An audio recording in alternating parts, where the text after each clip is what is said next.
Nabi Sulaiman alaihi salam adalah manusia terkaya sepanjang sejarah kehidupan manusia di muka bumi. Dalam beberapa kitab suci seperti Al-Quran, Alkitab, dan Injil, Nabi Sulaiman alaihi salam dijelaskan sebagai manusia terkaya yang pernah hidup di muka bumi. Tidak ada satupun manusia yang bisa mengalahkan total kekayaannya hingga hari kiamat tiba. Para arkeolog telah menemukan situs peninggalan sejarah Islam yang mengungkap total kekayaan Nabi Sulaiman alaihi salam. Erez bin Yosef, seorang profesor sekaligus peneliti, ia menyatakan bahwa 3000 tahun yang lalu Nabi Sulaiman alaihi salam diperkirakan memiliki kekayaan senilai 2,2 triliun US dollar. Dan apabila dikonversikan dengan nilai mata uang dolar hari ini, jika dirupiahkan, maka nilainya setara dengan 32.891.870 triliun rupiah. Profesor itu juga menjelaskan bahwa kekayaan Nabi Sulaiman alaihi salam berasal dari dua sumber, yakni istana kerajaan dan tambang tembaga. Nilai itu berkali-kali lipat lebih banyak dari total kekayaan negara Indonesia yang hanya mencapai 11.454 triliun per 30 Desember 2021. Nabi Sulaiman alaihi salam memiliki beberapa mukjizat. Di antaranya adalah dapat berbicara dengan bahasa binatang. Beliau dapat memerintah mereka untuk melakukan sesuatu. Beliau juga dapat mengendalikan besar kecilnya tekanan angin dan dapat mengatur ke arah mana angin akan berhembus. Sehingga dengan itu Nabi Sulaiman dapat memanfaatkan angin sebagai kendaraannya dan juga kendaraan tentaranya. Nabi Sulaiman juga bisa melunakkan besi dan membentuknya menjadi pakaian perang yang anti tusukan senjata tajam. Nabi Sulaiman juga memimpin para jin.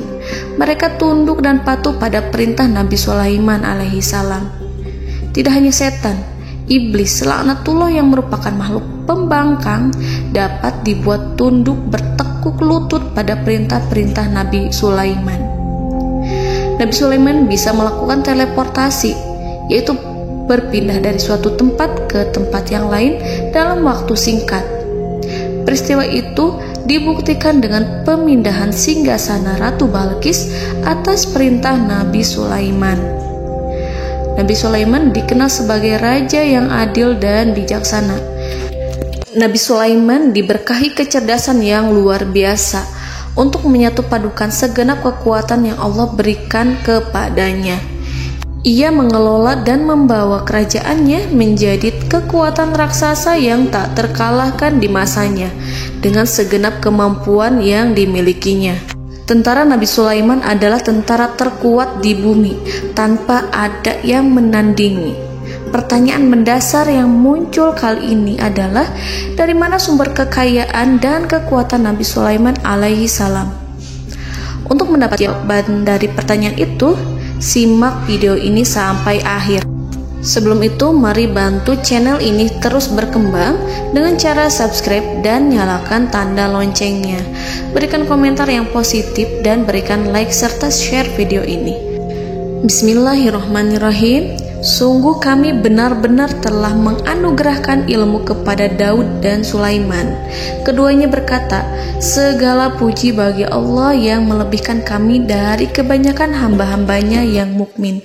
Sulaiman telah mewarisi Daud dan dia berkata, wahai manusia, kami telah diajari untuk memahami bahasa burung dan kami dianugerahi segala sesuatu.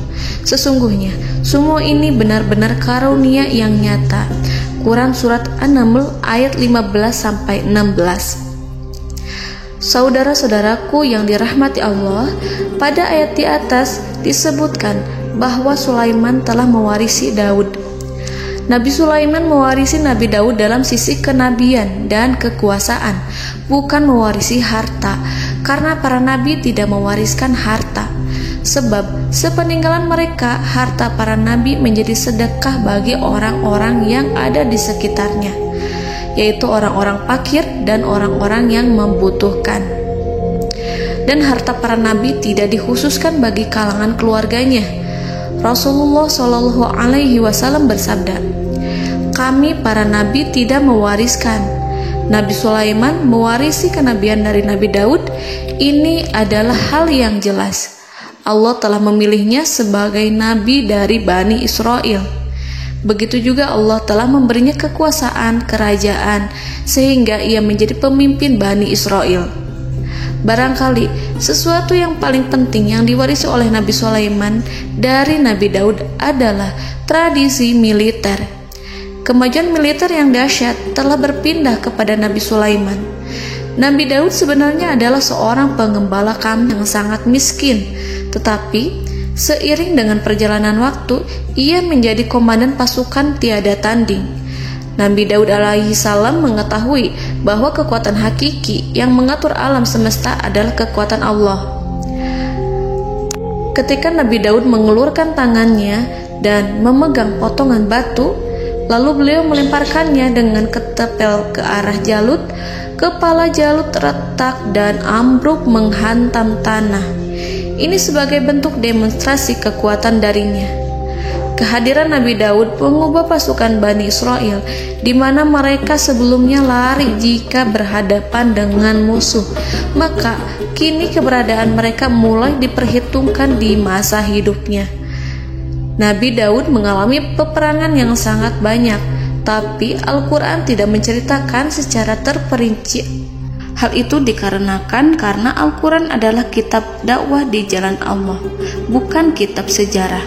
Al-Quran hanya menceritakan di dalam Al-Quran surat Shad ayat 20, "Dan kami kuatkan kerajaannya, kerajaan Daud."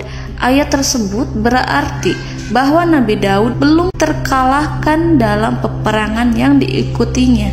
Di samping dukungan yang Allah berikan kepadanya, juga pasukan dan rakyatnya, di mana mereka adalah orang-orang yang bertauhid, menyerahkan diri kepada Allah.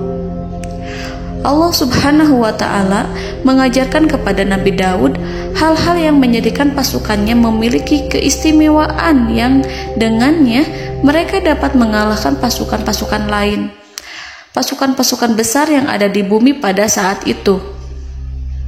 Allah Subhanahu wa Ta'ala berfirman dalam surat Saba ayat 10, "Dan kami telah melunakkan besi untuknya." Baju besi mungkin akan menjadi masalah dalam benak kita. Ketika orang-orang yang berperang, baju besi cukup mengganggu gerakan mereka. Kita bisa membayangkan ketika ada dua orang berperang, salah satu dapat bergerak bebas, sementara yang lainnya tidak leluasa bergerak karena tertahan dengan pakaiannya. Namun, dengan kekuasaan Allah, Nabi Daud dapat melunakkan besi dan membuat baju besi yang ringan, yang mudah untuk digunakan.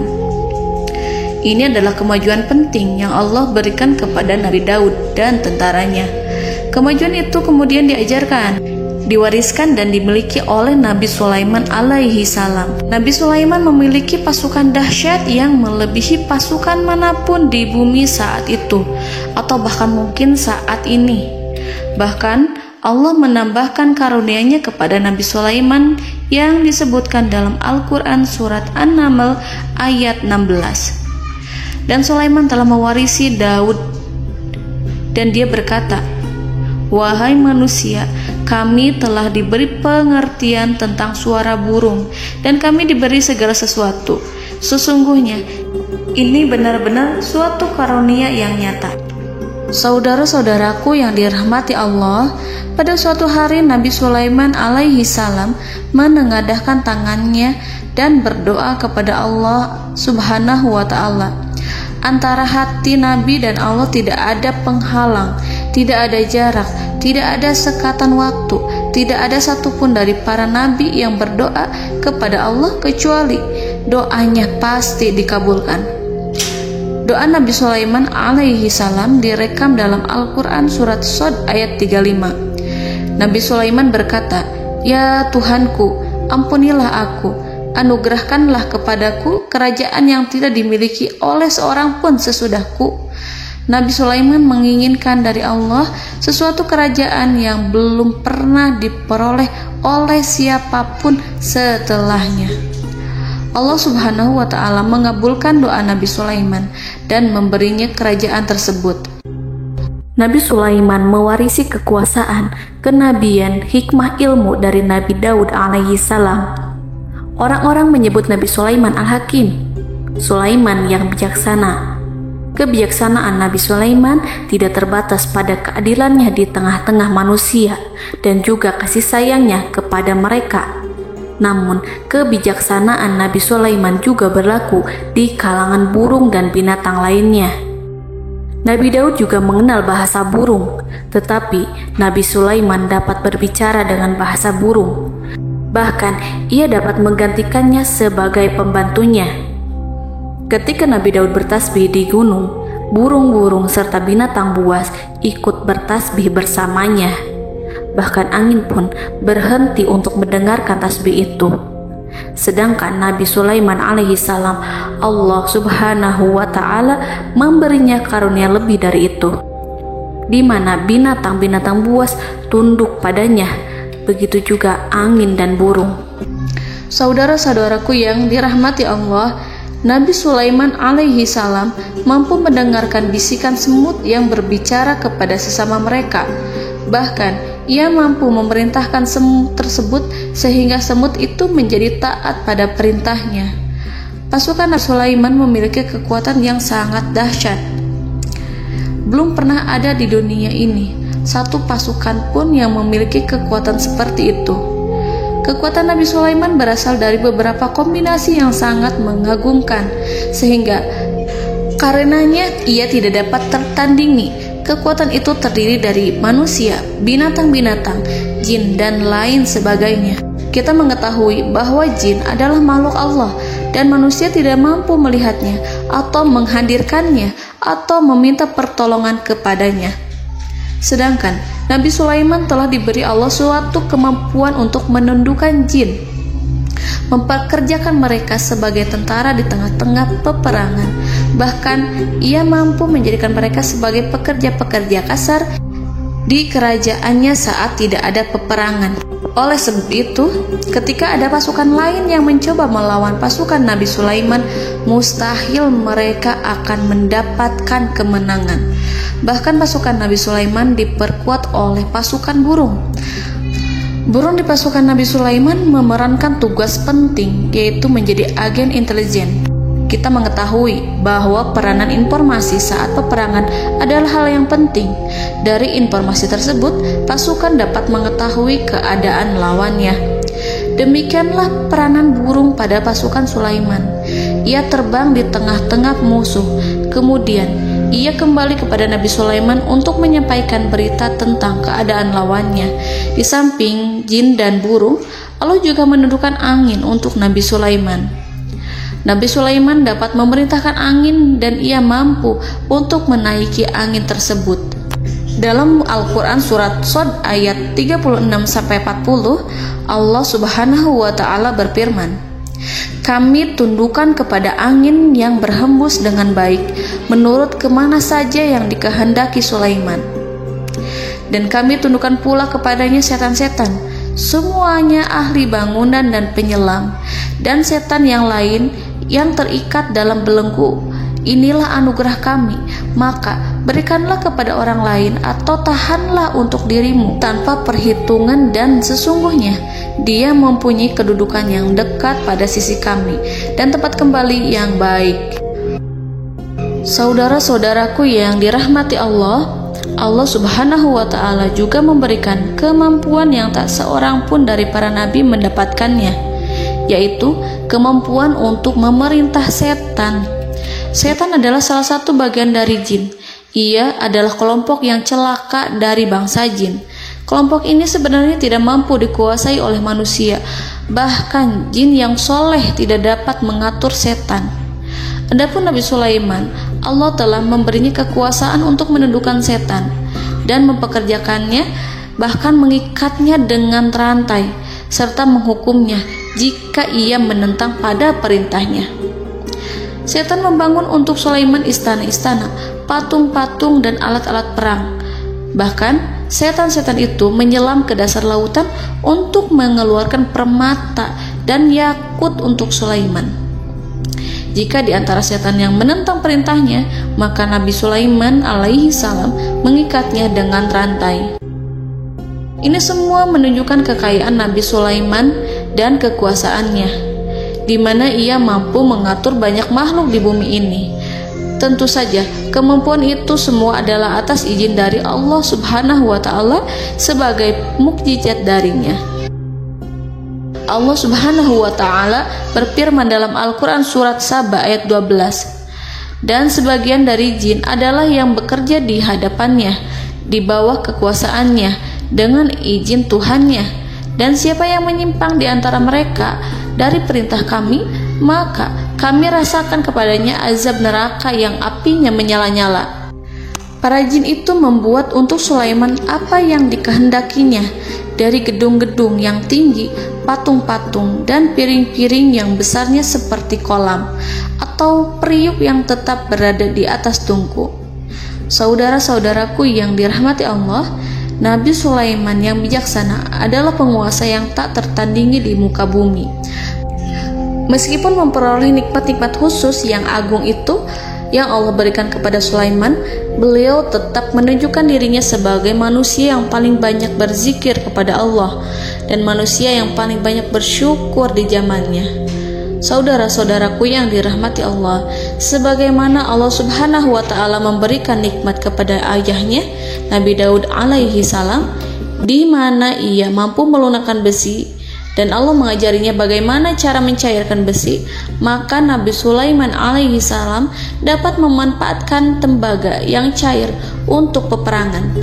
Dan juga di saat perdamaian, pada saat peperangan, beliau mencampur tembaga dengan besi dan menjadikannya perunggu. Mereka menggunakan senjata-senjata perunggu dalam peperangan, seperti pedang, baju besi, dan juga pisau. Senjata-senjata ini adalah senjata yang paling kuat pada saat itu. Sedangkan di saat damai, tembaga digunakan untuk membuat bangunan, perhiasan, dan sebagainya. Meskipun Nabi Sulaiman mendapatkan nikmat yang besar dan karunia yang khusus, Allah Subhanahu wa Ta'ala mengujinya dengan suatu ujian yang dahsyat. Ujian yang akan selalu datang kepada seorang hamba yang soleh. Ketika hamba itu mendapatkan kedudukan besar, maka ujiannya pun menjadi besar. Allah Subhanahu wa Ta'ala menguji Nabi Sulaiman dengan penyakit. Diceritakan oleh Fahru Roji, Nabi Sulaiman diuji dengan suatu penyakit yang keras, di mana kedokteran saat itu tidak dapat dan tidak mampu mengatasinya. Sakitnya Nabi Sulaiman sangat keras, sehingga para dokter dari kalangan manusia ataupun jin tidak mampu menghilangkan penyakit itu. Lalu burung-burung menghadirkan rumput-rumput yang dianggapnya sebagai obat, tetapi Nabi Sulaiman tak kunjung sembuh. Semakin hari penyakit Nabi Sulaiman semakin menjadi-jadi, sehingga ketika Nabi Sulaiman duduk di atas kursi, ia duduk bagaikan tubuh tanpa roh. Seakan-akan ia mati karena saking keras penyakit yang dideritanya. Sakit yang diderita oleh Nabi Sulaiman alaihi salam berlangsung sangat lama. Namun Nabi Sulaiman tidak henti-hentinya berzikir kepada Allah dan meminta kesembuhan kepadanya, serta selalu beristighfar dan mengungkapkan rasa cinta kepadanya. Selesailah ujian Allah terhadap hambanya Nabi Sulaiman. Beliau pun sembuh. Nabi Sulaiman merasakan kembali kesehatannya setelah ia mengetahui segala kejayaan dan segala kekuasaan serta segala kebesarannya tidak lagi mampu menghilangkan penyakit yang dideritanya, kecuali jika Allah menghendaki. Saudara-saudaraku yang dirahmati Allah, Nabi Sulaiman telah membangun tempat ibadah, tempat sujud, sehingga manusia menyembah Allah di dalamnya. Orang-orang yang membangunnya berjumlah puluhan ribu orang. Tentu setiap kelompok dari mereka memiliki pekerjaan masing-masing. Di antara mereka ada yang mencairkan tembaga, di antara mereka ada yang tukang pahat, ada yang tukang ukir, ada yang membelah batu, ada yang memotong kayu, ada yang mendatangkan rumput-rumput dari Libanon, ada yang mendatangkan emas dan menjadikannya lempengan-lempengan yang mengkilat untuk menutupi kayu, serta untuk melapisi dinding-dinding. Bahkan golongan jin pun membantu membangun tempat tersebut, tentu dengan perintah dan bimbingan Nabi Sulaiman. Mereka membuat patung-patung yang besar, membuat bejana yang besar untuk tempat makan para tentara dan pekerja, yaitu bejana seperti gunung. Karena saking berat dan besarnya, mereka juga membuat tempat-tempat minum yang besarnya seperti kolam. Nabi Sulaiman mengawasi para pekerjanya dan juga mengurusi masyarakatnya, di mana beliau mengenali problem mereka dan berusaha memecahkannya. Beliau juga mengawasi pasukan dari kalangan binatang dan burung. Beliau mengetahui apabila ada satu di antara mereka yang tidak datang, kemana ia pergi, serta mengapa ia pergi. Nabi Sulaiman menguasai pengetahuan itu semua. Nabi Sulaiman bukan hanya mengetahui problem tentara-tentaranya dari kalangan manusia ataupun tentaranya dari kalangan burung, namun ia juga menunjukkan kasih sayang terhadap semut, di mana beliau mendengar bisikannya dan tidak suka untuk menginjaknya. Nabi Sulaiman selalu menundukkan kepalanya ke bumi sebagai bentuk rasa rendah diri dan syukur kepada Allah. Pada suatu hari, Nabi Sulaiman alaihi salam berjalan di depan tentaranya dan tiba-tiba ia mendengar suara semut yang berkata kepada temannya dari kalangan semut. Hal itu terekam dalam Al-Quran surat An-Naml ayat 18-19. Wahai semut-semut, masuklah ke dalam sarang-sarangmu, agar kamu tidak terinjak oleh Sulaiman dan tentaranya, sedangkan mereka tidak menyadarinya.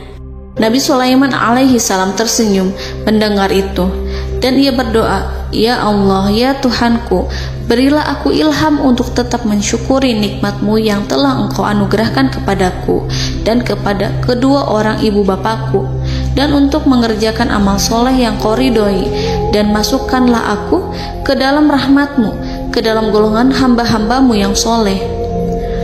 Saudara-saudaraku yang dirahmati Allah, meskipun Nabi Sulaiman mendapatkan kekuasaan dan memiliki tentara yang besar, namun beliau menunjukkan kasih sayang terhadap bangsa semut. Beliau mendengarkan bisikannya dan melihat semut yang ada di depannya. Oleh karena itu, tak mungkin baginya untuk menginjak golongan semut itu. Nabi Sulaiman bersyukur kepada Allah telah memberinya nikmat, yaitu nikmat rahmat dan kasih sayang. Di samping itu, Nabi Sulaiman alaihi salam adalah orang paling kaya di dunia. Istananya terbuat dari kayu gaharu yang memiliki wangi harum. Istananya terbuat dari emas yang terkadang dari kristal. Beliau juga memiliki kursi besar yang terbuat dari emas dan permata. Istana Nabi Sulaiman merupakan istana yang paling besar di dunia. Nabi Sulaiman menggunakan pakaian dari emas dan permata. Meskipun demikian, Nabi Sulaiman tetap menunjukkan sebagai hamba yang berserah diri dan rendah diri di hadapan Allah Subhanahu wa Ta'ala. Nabi Sulaiman yang merendahkan diri di hadapan Allah, ia selalu sujud kepada Allah, sebagaimana ayahnya yang selalu bertasbih pada Allah. Nabi Sulaiman selalu melantunkan lagu-lagu cinta ilahi dan hanya memuji Allah Subhanahu wa Ta'ala. Pada suatu hari, Nabi Sulaiman alaihi salam mengeluarkan perintah kepada pasukannya untuk bersiap-siap. Kemudian, Nabi Sulaiman keluar dan memeriksa pasukannya satu demi satu. Kelompok yang pertama adalah kelompok manusia. Nabi Sulaiman memperhatikan kesiapan mereka. Lalu Nabi Sulaiman mengeluarkan perintah-perintah kepada mereka. Kemudian Nabi Sulaiman memeriksa kelompok jin dan menyampaikan perintahnya kepada mereka. Beliau memenjarakan jin yang tampak bermalas-malasan saat bekerja. Lalu beliau memeriksa binatang dan berkata kepada mereka, apakah mereka sudah makan dengan baik? Apakah mereka tidur dengan nyenyak? Apakah ada yang mengadu pada mereka, misalkan karena penyediaan makanan yang tidak layak? Apakah ada di sana yang sakit dan lain sebagainya? Ketika Nabi Sulaiman merasa puas dengan semuanya, Nabi Sulaiman memasuki tenda tempat berkumpulnya para burung. Nabi Sulaiman alaihissalam kemudian memasuki tenda tersebut, mengamati keadaan di sekitarnya, sehingga beliau mengetahui bahwa ada satu burung yang tidak hadir, yaitu burung hudhud. Mengapa aku tidak melihat burung hudhud?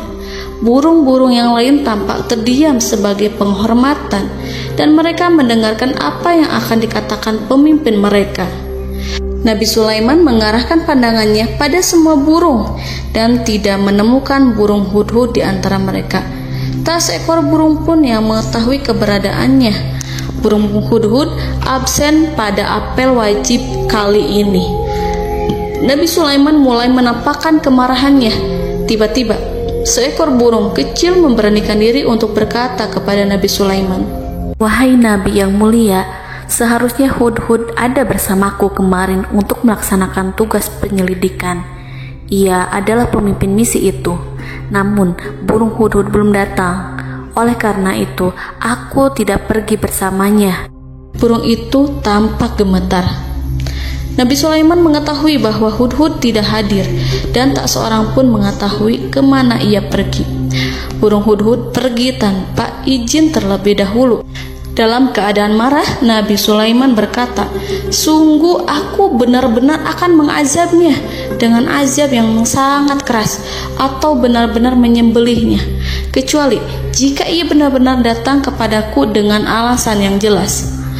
Kawanan burung-burung mengetahui bahwa Nabi Sulaiman sedang marah dan telah menetapkan untuk menyiksa burung hudhud atau menyembelihnya, atau justru memaafkannya dengan syarat ia datang dengan membawa alasan yang dapat menyelamatkannya, atau dengan kata lain, burung hudhud dapat memastikan bahwa ia melaksanakan tugas yang penting.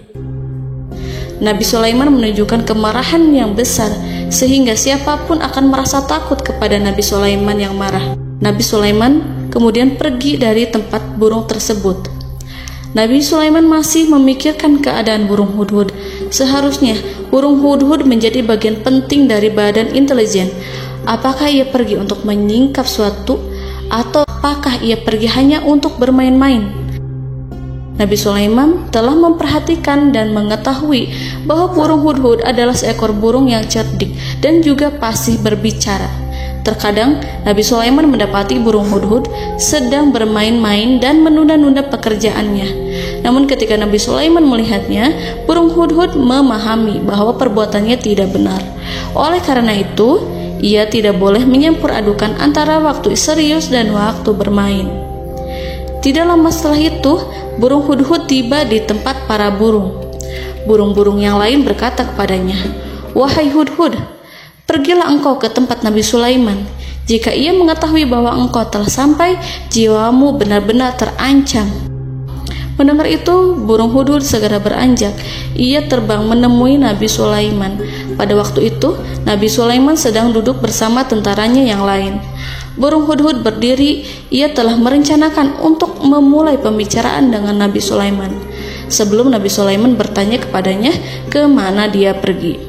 Ini sebagai bukti bahwa hudhud telah melaksanakan suatu tugas yang penting. Dalam Al-Quran Surat An-Naml ayat 22, burung hudhud berbicara, "Aku telah mengetahui sesuatu yang kamu belum mengetahuinya, dan kubawa kepadamu dari negeri Saba suatu berita penting yang diyakini seakan-akan burung hudhud hendak berkata, 'Aku adalah hudhud yang miskin, tapi aku mengetahui apa yang tidak engkau ketahui, dan aku telah datang kepadamu dari kerajaan Saba dengan membawa berita yang sangat penting.'" Nabi Sulaiman tampak terdiam menunggu hudhud menyelesaikan kisahnya.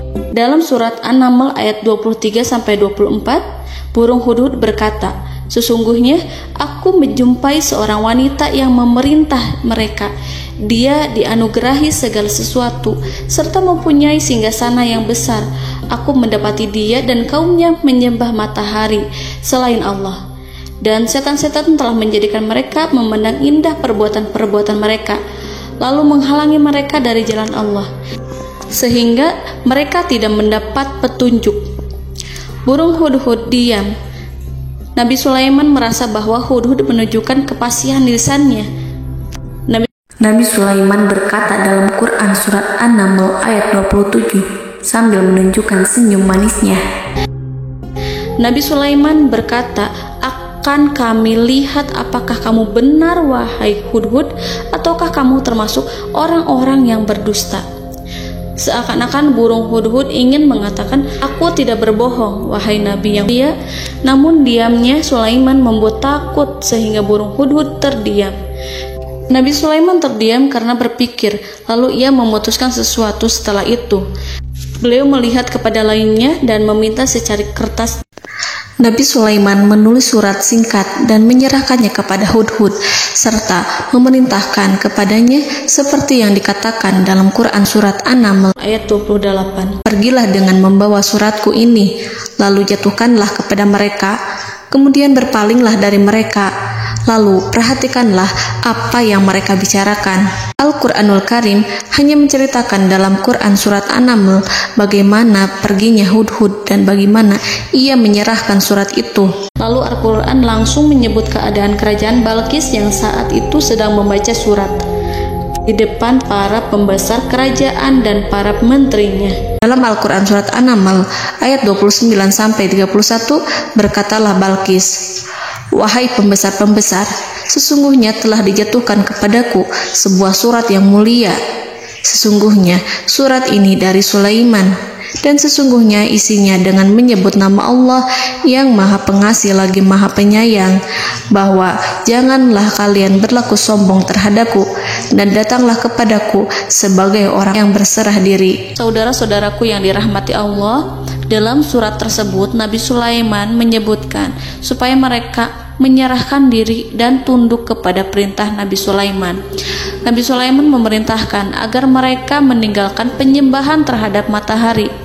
Nabi Sulaiman tidak mempersoalkan akidah mereka dan tidak memuaskan mereka dengan apapun. Nabi Sulaiman hanya memerintahkan bahwa ia berada di atas kebenaran. Bukankah ia didukung kekuatan yang berlandaskan keyakinan yang dimilikinya? Nabi Sulaiman hanya memerintahkan mereka agar tunduk dan patuh kepadanya.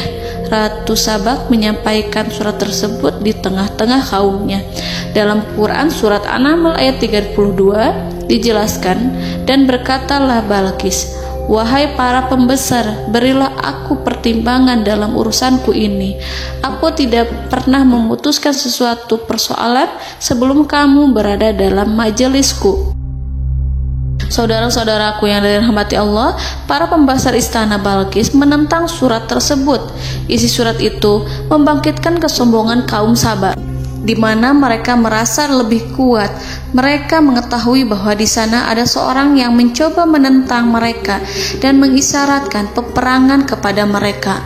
Lalu ia meminta kepada mereka untuk memenuhi syarat-syaratnya sebelum terjadinya peperangan dan kekalahan.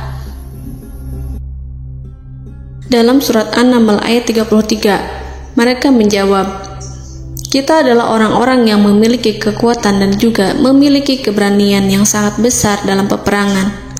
Dan keputusan berada di tanganmu, wahai rajaku. Maka pertimbangkanlah apa yang akan kamu perintahkan." Saudara-saudaraku yang dirahmati Allah, para pembesar kaum Sabak seakan ingin berkata, "Kita siap untuk melaksanakan perang." Tampaknya ratu itu memiliki kebijakan yang lebih baik dari pembesar kaumnya. Surat Sulaiman itu membuatnya berpikir lebih jernih dan lebih berhati-hati. Ia berusaha sebisa mungkin menghindari peperangan. Ratu itu berpikir dalam tempo yang lama. Nama Sulaiman tidak diketahuinya dan ia pun belum pernah mendengarnya. Oleh karena itu, Ratu kaum Sabak tidak mampu mengetahui dan mendeteksi seberapa besar kekuatan Nabi Sulaiman. Boleh jadi Nabi Sulaiman memiliki kekuatan yang dahsyat, sehingga ia mampu memerangi kekuasaannya dan mengalahkannya. Kemudian Ratu memperhatikan apa yang ada di sekelilingnya. Ia melihat kemajuan masyarakatnya dan juga kekayaannya. Barangkali ia mengira bahwa Nabi Sulaiman iri terhadap kemajuan dan kekayaannya itu, sehingga Nabi Sulaiman ingin menyerangnya. Setelah mempertimbangkan isi surat Nabi Sulaiman dengan cermat, Ratu Sabak memilih untuk tidak bersikap ceroboh dan bodoh. Ratu lebih suka untuk menggunakan bahasa kelembutan. Ia mengirim kepada Nabi Sulaiman suatu hadiah yang besar. Ratu mengira bahwa Nabi Sulaiman seorang yang ambisius, yang boleh jadi ia telah mendengar tentang kekayaan kerajaan Saba. Para utusan pergi dengan membawa hadiah dari Ratu Saba. Ratu berharap agar mereka dapat memasuki kerajaan Nabi Sulaiman dan akan mengetahui kondisi kerajaannya. Saat mereka pulang, Ratu ingin mendengar secara langsung dari mereka tentang bagaimana keadaan kaum Nabi Sulaiman dan pasukannya. Setelah mendapatkan informasi yang cukup, maka Ratu Balkis dapat membuat sesuatu keputusan yang tepat. Ratu menyembunyikan apa yang terlintas dalam pikirannya, lalu ia berbicara kepada pembesar istananya bahwa ia dapat menyingkap niat jahat Raja Sulaiman melalui cara mengirimkan hadiah kepadanya. Ratu lebih memilih cara tersebut dan menunggu reaksi dari Nabi Sulaiman. Ratu berhasil memuaskan para pembesar istana, dan untuk sementara ia menghilangkan ide untuk berperang. Karena para raja jika menyerang suatu desa, maka pemimpin desa tersebut adalah orang yang paling banyak mendapatkan kehinaan. Akhirnya, para pembesar kaumnya merasa puas dengan pikiran Ratu Balkis. Saudara-saudaraku yang dirahmati Allah, dalam surat An-Naml ayat 34-35 dijelaskan, Ratu Balkis berkata, "Sesungguhnya raja-raja apabila memasuki suatu negeri, niscaya mereka akan membinasakannya dan menjadikan penduduknya yang mulia menjadi hina. Dan demikian pula lah yang akan mereka perbuat. Dan sesungguhnya aku akan mengirim utusan kepada mereka dengan membawa hadiah, dan aku akan menunggu apa yang akan dibawa kembali oleh utusan itu." Kemudian sampailah hadiah dari Ratu Balkis kepada Nabi Sulaiman. Para intelijen Nabi Sulaiman memberitahunya bahwa utusan Balkis datang dengan membawa hadiah. Nabi Sulaiman langsung mengetahui bahwa Ratu Balkis itu sengaja mengirim orang-orangnya untuk mengetahui atau untuk mendapatkan informasi tentang kekuatannya. Lalu setelah itu ia akan mengambil keputusan atau mengambil sikap kepada kerajaan Sulaiman. Nabi Sulaiman segera memanggil semua pasukannya untuk berkumpul. Utusan Balkis segera memasuki istana Nabi yang dipenuhi dengan pasukan yang besar, bersenjata. Melihat itu, utusan Ratu Balkis tercengang dan terkejut ketika mereka melihat kekayaan yang mereka bawa tidak ada apa-apanya dibandingkan dengan kerajaan Nabi Sulaiman. Hadiah mereka tampak tidak berarti. Emas yang mereka bawa tampak tidak memiliki makna saat mereka memasuki istana Nabi Sulaiman yang terbuat dari kayu-kayu pohon gaharu yang mengeluarkan bau yang harum serta dihiasi dengan emas permata. Para utusan Ratu Balkis berdiri bersama Nabi Sulaiman dan menyaksikan bagaimana Nabi Sulaiman mengendalikan pasukannya. Kemudian mereka mulai berpikir tentang kekuatan dan kualitas pasukan Nabi Sulaiman. Betapa kagetnya mereka ketika melihat di tengah-tengah pasukan itu terdapat singa, burung, dan tentara dari kalangan manusia yang mampu terbang. Mereka pun sadar bahwa mereka di hadapan pasukan yang tiada tandingannya. Selesailah demonstrasi pasukan Nabi Sulaiman. Kemudian para utusan ratu dipersilahkan maju ke tempat hidangan makanan. Para utusan itu sangat terkejut ketika melihat berbagai macam makanan dari penjuru dunia ada di depannya. Dan di antara makanan itu terdapat pula makanan yang biasa ditemukan di negeri mereka. Tetapi mereka melihat bahwa makanan itu memiliki rasa yang lebih istimewa. Selain itu, piring-piring yang ada di depan mereka terbuat dari emas, dan mereka dilayani oleh laki-laki yang berhias dengan emas. Di meja makan itu terdapat burung, ikan laut, dan berbagai macam daging yang mereka tidak mampu lagi membedakan daging apa itu. Nabi Sulaiman tidak makan bersama mereka, tapi beliau makan dengan menggunakan piring yang terbuat dari kayu. Beliau memakan roti yang kering yang dicampur dengan minyak. Inilah makanan yang dipilih Nabi Sulaiman. Makan bersama mereka dalam keadaan diam, mereka merasa kehadiran Nabi Sulaiman menciptakan suatu wibawa yang luar biasa. Selesai perjamuan itu, lalu dengan sangat malu mereka menyerahkan hadiah dari Ratu Balkis kepada Nabi Sulaiman. Hadiah itu berupa emas yang bagi mereka hadiah itu sangat bernilai tinggi. Tapi di sini hadiah itu tampak kecil di hadapan kekayaan Nabi Sulaiman yang sangat mengagumkan. Nabi Sulaiman memperhatikan hadiah dari Ratu Balkis itu dan berkata dalam Quran surat An-Naml ayat 36, "Maka apa yang diberikan Allah kepadaku lebih baik daripada apa yang diberikannya kepadamu, tetapi kamu merasa bangga dengan hadiahmu." Saudara-saudaraku, Raja Sulaiman menyingkap dengan kata-katanya yang singkat itu penolakannya terhadap hadiah mereka. Ia memberitahu utusan itu bahwa ia tidak menerima hadiah tersebut. Ia tidak merasa puas dengan hadiah itu. Yang membuatnya puas hanyalah, "Janganlah kalian berlaku sombong terhadapku dan datanglah kepadaku sebagai orang-orang yang berserah diri." Lalu Nabi Sulaiman berkata kepada mereka dengan pelan. Hal itu diabadikan dalam Al-Quran surat An-Naml ayat 37. "Kembalilah kepada mereka, sungguh kami akan mendatangi mereka dengan bala tentara yang mereka tidak kuasa melawannya. Dan pasti kami akan mengusir mereka dari negara itu, yaitu negeri Saba, dengan terhina. Dan mereka akan menjadi tawanan-tawanan yang hina." Saudara-saudaraku yang dirahmati Allah, Nabi Sulaiman kemudian meninggalkan para utusan ratu setelah terlebih dahulu mengancam mereka. Para utusan itu berharap agar Nabi Sulaiman mau menunggu kunjungan Ratu Balkis yang akan membawa misi perdamaian. Akhirnya, sampailah para utusan Ratu Balkis ke negeri Saba. Mereka segera menuju istana sang ratu. Mereka memberitahu bahwa negeri mereka ada di ujung tanduk. Mereka menceritakan kepada ratu tentang kekuatan Nabi Sulaiman dan tidak mungkin bagi mereka mampu melawannya.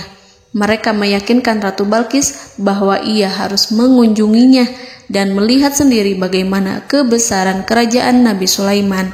Kemudian Ratu Balkis menyiapkan dirinya untuk pergi menuju kerajaan Nabi Sulaiman. Nabi Sulaiman duduk di kursi kerajaan di tengah-tengah para pembesarnya dan para menterinya, serta para komandan pasukannya. Beliau berpikir tentang sosok Balkis. Nabi Sulaiman mengetahui bahwa Balkis menuju tempatnya. Balkis dikelilingi rasa takut.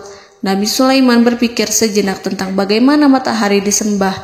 Ia memikirkan bagaimana informasi yang diterima oleh intelijennya tentang kemajuan kerajaan Balkis dalam bidang kesenian dan ilmu pengetahuan. Nabi Sulaiman bertanya kepada dirinya sendiri, apakah kemajuan menjadi penghalang untuk mengetahui kebenaran? Apakah ratu itu senang dengan kekuatan yang dicapainya? Dan ia membayangkan bahwa kekuatannya adalah segalanya. Dengan kemajuan yang dimilikinya, Nabi Sulaiman ingin membuat kejutan agar ratu mengetahui bahwa Islam yang diyakini oleh Nabi Sulaiman adalah satu-satunya yang mampu mendatangkan kemajuan dan kekuatan yang hakiki, sehingga ia dapat membandingkan antara keyakinannya dalam menyembah matahari beserta kemajuan yang dicapainya dengan keyakinan Nabi Sulaiman beserta kemajuan yang diraihnya. Saudara-saudaraku yang dirahmati Allah, para mata-mata Nabi Sulaiman telah memberitahunya bahwa hal yang sangat disegani dan dikagumi oleh kaum Balkis adalah kerajaan Saba, yaitu singgasana Ratu Balkis. Singgasana itu terbuat dari emas dan batu delima. Singgasana tersebut dijaga oleh penjaga yang sangat disiplin, di mana mereka tidak pernah lalai sedikit pun.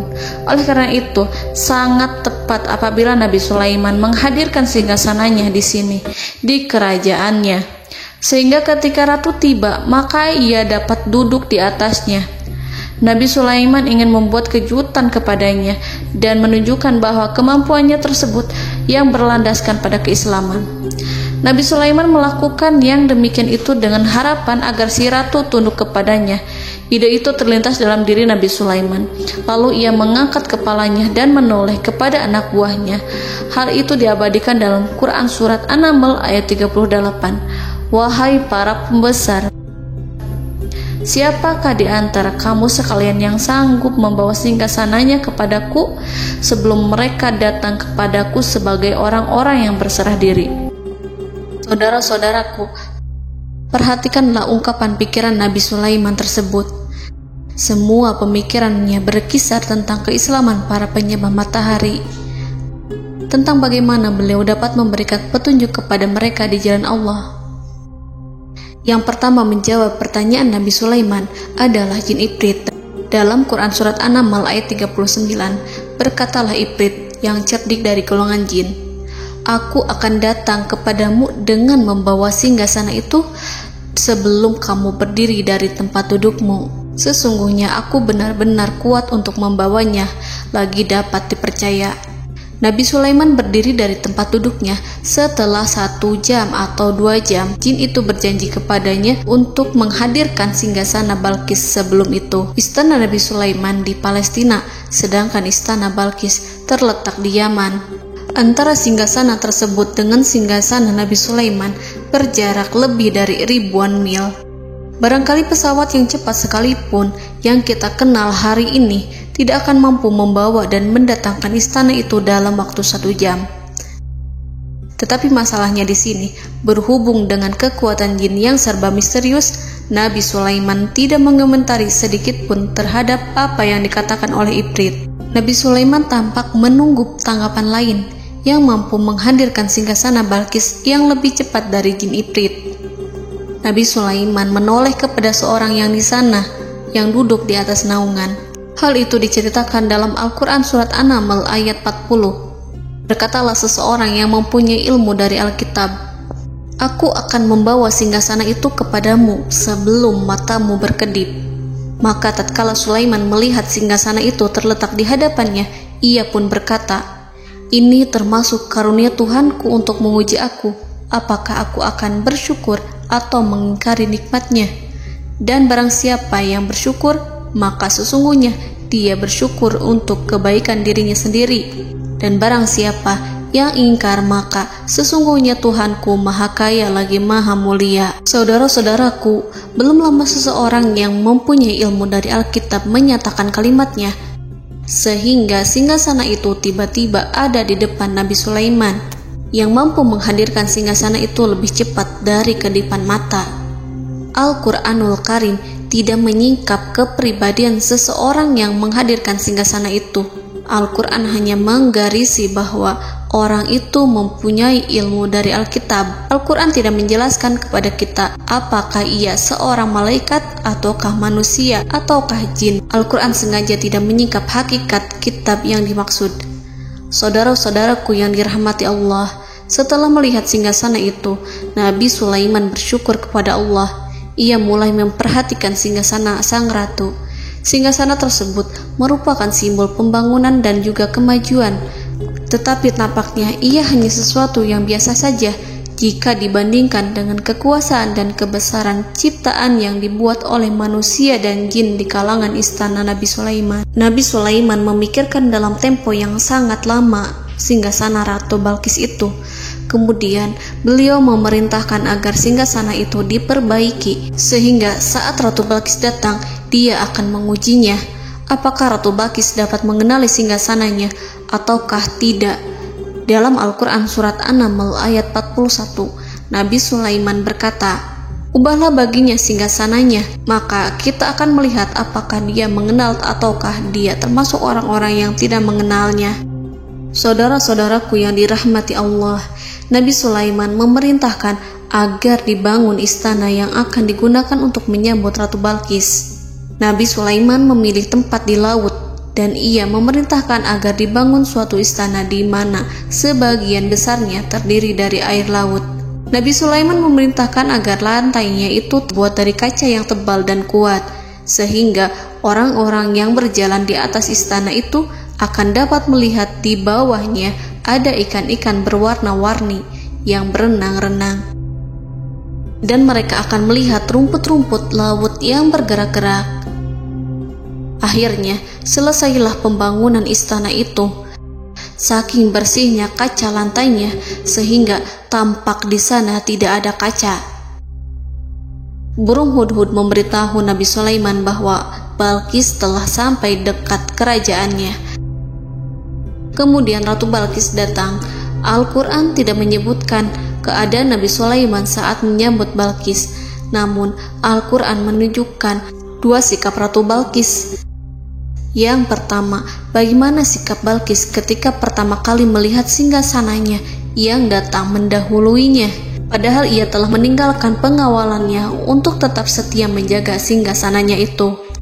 Keadaan kedua adalah keadaan di depan istana yang dibangun untuk penyambutan Balkis.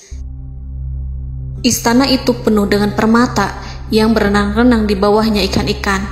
Dalam Quran Surat An-Naml ayat 42 dijelaskan, dan ketika Balkis datang, ditanyakanlah kepadanya, serupa inikah singgasanamu? Balkis menjawab, seakan-akan singgasana ini adalah singgasanaku. Kami telah diberi pengetahuan sebelumnya, dan kami adalah orang-orang yang berserah diri. Saudara-saudaraku, pada dialek di atas, Balkis melihat singgasananya dan ia tercengang saat mengetahui bahwa itu adalah singgasana miliknya. Namun kemudian ia mulai ragu karena melihat tidak sepenuhnya itu singgasana miliknya. Jika itu benar-benar miliknya, lalu bagaimana ia datang mendahuluinya? Dan bila bukan singgasananya, maka bagaimana Sulaiman dapat meniru sepersis dan seteliti itu? Padahal Sulaiman tidak pernah sekalipun ke kerajaannya. Nabi Sulaiman berkata saat melihat Balkis mengamati singgasananya, apakah ini singgasanamu? Balkis terlihat sangat kebingungan, namun setelah itu ia menjawab, sepertinya benar. Nabi Sulaiman berkata, kami telah diberi ilmu sebelumnya dan kami sebagai orang-orang muslim. Saudaraku yang dirahmati Allah, melalui pertanyaan Nabi Sulaiman ingin mengisyaratkan kepada Balkis agar ia membandingkan antara keyakinannya beserta ilmu yang dicapainya dengan keyakinan Nabi Sulaiman yang muslim beserta pengetahuan yang telah diraihnya. Penyembahan terhadap matahari dan pencapaian ilmu yang dicapai oleh Ratu Balkis tanpa tidak ada apa-apanya dibandingkan dengan ilmu Nabi Sulaiman dan keislaman. Nabi Sulaiman telah mendahuluinya dalam bidang ilmu karena keislamannya. Karena itu, sangat mudah baginya untuk mengungguli Balkis dalam ilmu-ilmu yang lainnya. Demikianlah yang disyaratkan dalam pertanyaan Nabi Sulaiman kepada Ratu Balkis. Ratu Saba itu mengetahui bahwa ini adalah singgasananya, di mana singgasana itu datang lebih dahulu daripada dirinya. Beberapa bagian darinya telah diubah saat Balkis masih di perjalanan menuju ke tempat Nabi Sulaiman. Ia berpikir kemampuan apa yang dimiliki Nabi Sulaiman. Ratu Balkis tercengang melihat apa yang disaksikannya, yang berupa buah dari keimanan Nabi Sulaiman dan hubungannya dengan Allah Subhanahu wa Ta'ala.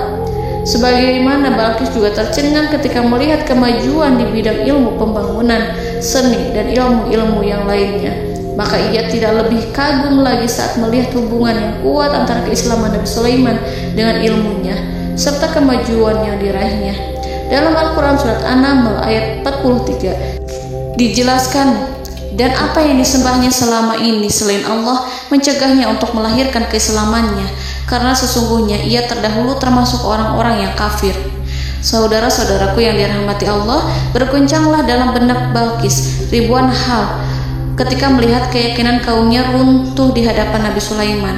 Ia menyadari matahari yang disembahnya hanya merupakan ciptaan Allah, dan Allah lah yang menggerakkannya untuk hamba-hambanya. Lalu terbitlah matahari kebenaran dalam dirinya. Hatinya diterangi oleh cahaya baru yang tidak akan tenggelam seperti tenggelamnya matahari. Masa keislamannya hanya menunggu waktu. Ratu Balkis memilih waktu yang tepat untuk mengumumkan keislamannya. Allah Subhanahu wa Ta'ala berfirman dalam Quran Surat An-Naml ayat 44. Dikatakan kepadanya, masuklah ke dalam istana. Maka tatkala ia melihat lantai istana itu, dikiranya kolam air yang besar dan disingkapnya dua betisnya. Berkatalah Sulaiman, sesungguhnya ia adalah istana licin yang terbuat dari kaca. Berkatalah Balqis, "Wahai Tuhanku, sesungguhnya aku telah berbuat zalim terhadap diriku dan aku berserah diri bersama Sulaiman kepada Allah Tuhan semesta alam." Saudara-saudaraku yang dirahmati Allah, dikatakan kepada Balqis, "Masuklah ke dalam istana." Ketika ia masuk, maka ia tidak menyaksikan adanya kaca, tetapi ia melihat air, sehingga ia mengira akan bersinggungan dengan air. Lalu ia menyingkapkan sedikit bajunya agar bajunya itu tidak basah. Nabi Sulaiman mengingatkannya tanpa melihatnya agar ia tidak khawatir terhadap pakaiannya, karena pakaiannya tidak akan basah, sebab di sana tidak ada air. Itu sekedar kaca yang halus, yang saking halusnya sehingga ia tidak tampak. Pada kesempatan itulah Balqis mengumumkan keislamannya, yang mengakui kelalimannya, dan ia menyatakan menyerahkan diri kepada Nabi Sulaiman dan kepada Allah Tuhan semesta alam. Lalu kaumnya pun mengikutinya dan mereka memeluk Islam. Balqis menyadari ia berhadapan dengan penguasa yang terbesar di bumi dan Nabi Allah yang mulia. Untuk pertama kalinya, wajah Sulaiman tampak dihiasi dengan senyuman yang menunjukkan kepuasannya sejak Balqis mengunjunginya. Demikianlah Nabi Sulaiman mewujudkan kejayaannya yang hakiki dan menyebarkan cahaya Islam di muka bumi. Saudara-saudaraku, Al-Quran tidak menyebutkan kisah Balqis setelah keislamannya. Para ahli tafsir mengatakan bahwa ia menikah dengan Nabi Sulaiman. Selain itu, ada yang mengatakan bahwa ia menikah dengan salah satu orang dekat Nabi Sulaiman. Ada juga yang mengatakan bahwa sebagian Raja Habasyah adalah keturunan dari buah perkawinan ini. Wallahu a'lam bishawab. Saudara-saudaraku yang dirahmati Allah, Nabi Sulaiman hidup di tengah-tengah kejayaan dan kemuliaan di bumi. Kemudian Allah menetapkan kematian untuknya, sebagaimana kehidupan Sulaiman berada di puncak kemuliaan dan kejayaan yang penuh dengan keajaiban yang luar biasa. Maka kematiannya pun merupakan tanda-tanda kebesaran Allah yang penuh dengan keajaiban. Demikianlah bahwa kematiannya sesuai dengan kehidupannya, sesuai dengan kejayaannya. Allah berfirman tentang kematian Sulaiman di dalam Al-Quran surat Saba ayat 14. "Maka tatkala kami telah menetapkan kematian Nabi Sulaiman, tidak ada yang menunjukkan kepada mereka kematiannya itu kecuali rayap yang memakan tongkatnya. Maka tatkala ia telah tersungkur, tahulah jin bahwa kalau sekiranya mereka mengetahui yang gaib, tentulah mereka tidak akan tetap dalam siksa yang menghinakan." Saudara-saudaraku, kemampuan Nabi Sulaiman untuk menundukkan jin dan mempekerjakan mereka serta hubungan mereka dengan semua itu menimbulkan fitnah di tengah-tengah manusia dalam hal tertentu. Kematian Nabi Sulaiman merupakan batasan jawaban terhadap fitnah ini. Kami tidak mengetahui siapa yang mengklaim bahwa jin mengetahui hal yang gaib. Apakah itu setan yang terkutuk, atau jin yang bodoh, atau manusia yang tertipu? Kami tidak mengetahui siapa yang bertanggung jawab terhadap tersebarnya isu yang keliru ini. Yang kita ketahui adalah bahwa hal tersebut adalah mempengaruhi sebagian manusia dan jin. Barangkali manusia berkata kepada diri mereka, selama jin melakukan perbuatan yang luar biasa ini, maka apa gerangan yang menjadikan mereka tidak mengetahui hal yang gaib itu? Manusia itu lupa bahwa kunci kegaiban berada di tangan Allah. Masalah ilmu gaib tidak akan mampu dikuasai oleh jin dan manusia. Hanya Dia yang mengetahuinya, dan manusia diberitahu hanya sedikit sekali. Saudara-saudaraku yang dirahmati Allah, seakan-akan Allah telah merencanakan bahwa kematian Sulaiman bertujuan untuk menghancurkan pemikiran itu, yaitu pemikiran bahwa jin mengetahui hal-hal yang gaib. Jin bekerja untuk Nabi Sulaiman selama beliau hidup, dan tatkala beliau meninggal, maka tugas mereka menjadi bebas. Nabi Sulaiman meninggal tanpa diketahui oleh jin, sehingga mereka tetap bekerja untuk mereka, tetap mengabdi kepada Sulaiman. Seandainya mereka mengetahui hal yang gaib, niscaya mereka tidak akan meneruskan pekerjaan mereka. Saudara-saudaraku, pada suatu hari Nabi Sulaiman memasuki mihrabnya untuk itikaf ibadah dan beribadah kepada Allah. Tak seorang pun yang berani mengganggu khalwatnya. Mihrab Sulaiman terletak di puncak gunung dan dindingnya terbuat dari permata. Pada suatu hari, Nabi Sulaiman duduk bersandar pada tongkatnya dan ia tampak tenggelam dalam tafakur. Beliau berzikir pada Allah hingga rasa kantuk menguasainya. Lalu setelah itu malaikat maut menemuinya. Nabi Sulaiman pun meninggal. Beliau bersandar kepada tongkatnya. Jin melihatnya dan mengira bahwa beliau sedang sholat, sehingga mereka pun terus melanjutkan pekerjaannya. Berlalulah hari demi hari yang panjang. Datanglah rayap, yaitu semut kecil yang memakan kayu. Hewan itu mulai memakan tongkat Nabi Sulaiman. Rayap itu tampak lapar. Sebagian dari tongkat Nabi Sulaiman dimakan beberapa hari oleh rayap itu. Ketika yang dimakannya semakin bertambah, maka tongkat itu pun menjadi rusak dan kemudian jatuh dari tangan Nabi Sulaiman alaihi salam. Tubuh mulia itu kehilangan keseimbangan dan kemudian jatuh terhempas di bumi. Tatkala tubuh suci itu tersungkur, maka manusia segera menuju ke arahnya. Mereka menyadari dan mengetahui bahwa Nabi Sulaiman telah meninggal dalam waktu yang lama. Jin menyadari bahwa mereka tidak mengetahui hal yang gaib dan manusia pun mengetahui hakikat ini. Seandainya jin mengetahui hal yang gaib, niscaya ia tidak akan meneruskan siksa yang hina. Mereka tidak akan bekerja kepada Sulaiman. Demikianlah Nabi Sulaiman alaihi salam meninggal dalam keadaan duduk dan sholat di mihrabnya. Lalu berita itu tersebar bagaikan api di bumi. Manusia, burung, dan binatang buas mengantarkan jenazah Nabi Sulaiman. Sekawanan burung tampak sedih dan menangis. Semua makhluk bersedih. Akhirnya tak seorang pun mengetahui bahasa burung di bumi. Meninggallah seorang yang memahami pembicaraan burung, binatang-binatang, jin, dan lain sebagainya. Burung-burung itu berkata, betapa beratnya kehidupan di tengah orang-orang yang tidak mengetahui pembicaraan kita. Allahu a'lam.